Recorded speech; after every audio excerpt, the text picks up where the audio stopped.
As shown in the image, this is a comparison video of a lithium-ion electric chainsaw and a gasoline-powered chainsaw. We will conduct a comprehensive comparison of them from the perspectives of weight, noise, and actual cutting performance. We use the lithium-ion electric chainsaw EMLD5512B and the gasoline-powered chainsaw E2511, both of which are our products. Let's get started.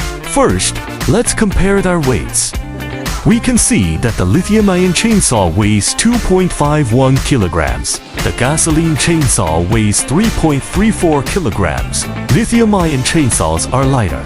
Now let's test their noise levels. The noise level of a lithium-ion chainsaw is 95 to 96 decibels.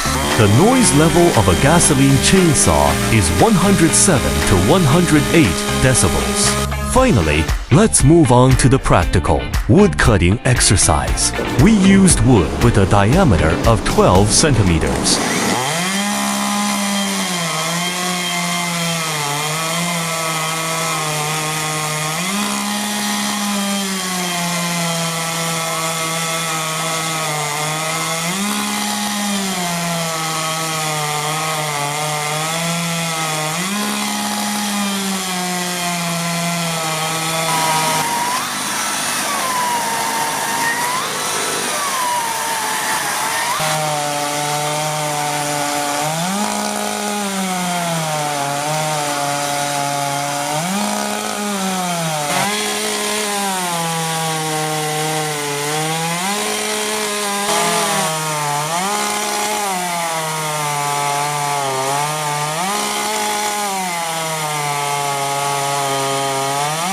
It's clear that this lithium chainsaw is quite powerful.